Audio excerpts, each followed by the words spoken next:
sit down with you today. You know, I absolutely love hearing about your stories from your long career in real estate. How many years have you been a realtor? I've been a realtor for 33 years. Oh my gosh, that's so amazing. So that's really just, you know, most of your life you've been doing this. And You're nice. Thank you. So, what is your favorite part of what you do in real estate? I like, I guess, coaching people, guiding them through the process. Everybody, you know, a lot of first-time buyers have a fear. They've heard horror stories. They get social media, their friends tell them what a bad experience they had.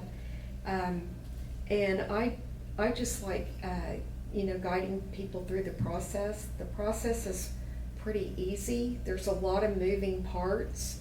I like setting the expectation for them. And yes, things can go wrong, and I'm here to help with that.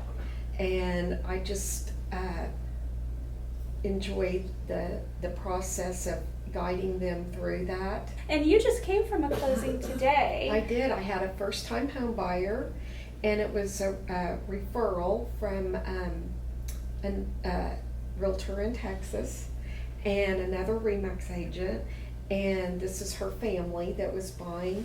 And so they decided on new construction. Our listings are very low, so new construction is about 30 to 40% of our inventory. Oh, wow. And depending on the price of the home, depends on how much of that. But it's a pretty high percent. And on an existing home, they have, you know, there's older components.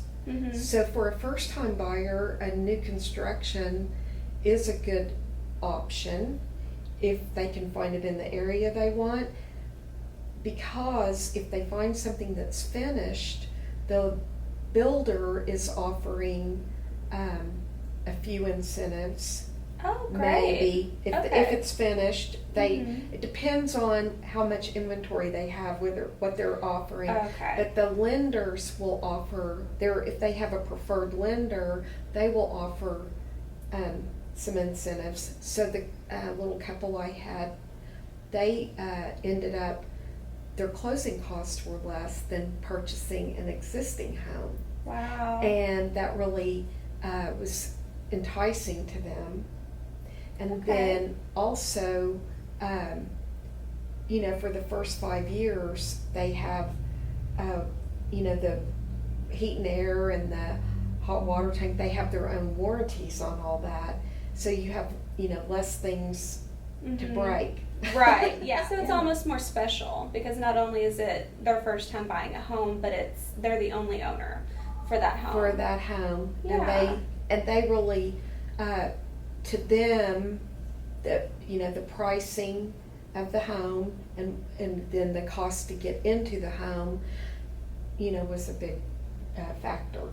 Okay, great. So, Well, that's so awesome. Yeah. Is there any advice that you have for people out there in the market who are looking for a home and maybe they're getting frustrated either by interest rates or, you know, the inventory situation? Well, with the interest rates, when I bought my first home, I thought I was getting a good deal, and it was 8.5%. And it went up after that. So I would just, don't worry, buy what you can afford. Don't look at the rate. Rates fluctuate. They go up, they go down. If it makes sense later and they go back down, you can refinance. But Absolutely.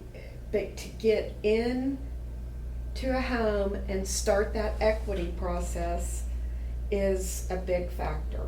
Time is and building up equity.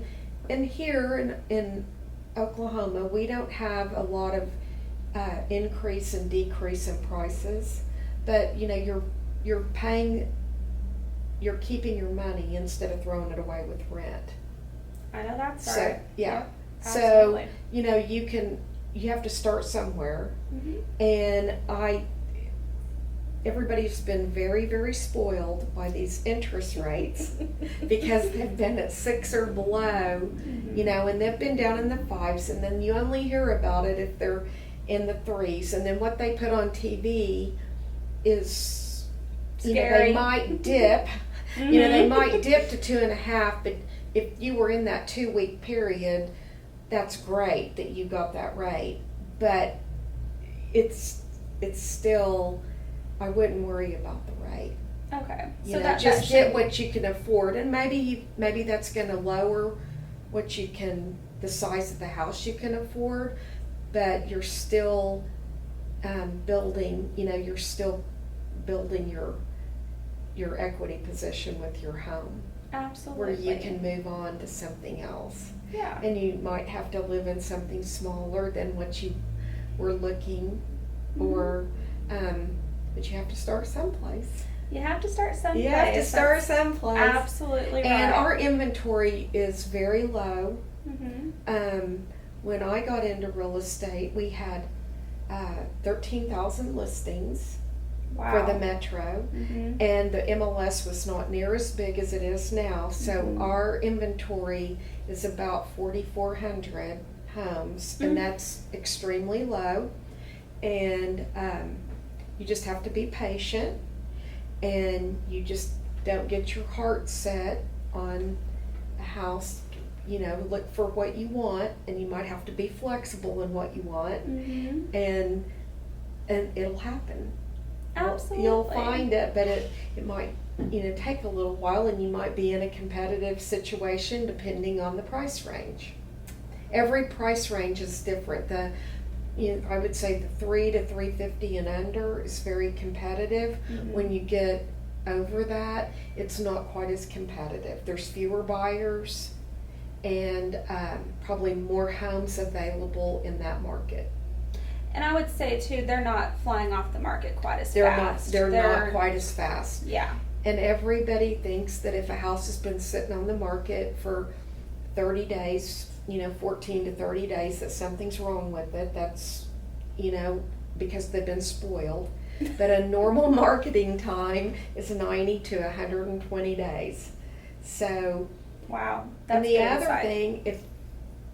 thing is if you can find a house that maybe needs a little work, Mm-hmm. those don't sell as fast usually, Right. so that's a good option if you can see past that. Yeah, if you can put your Joanna Gaines eyes on on it, it. Yeah. yes. Uh-huh. Thank you so much for talking with me today. I always love when you come in the office, and I enjoy chatting with you, and I love this relationship that we've built. And yeah, thank you And so we're much. so happy you're here. Thank you. Yay.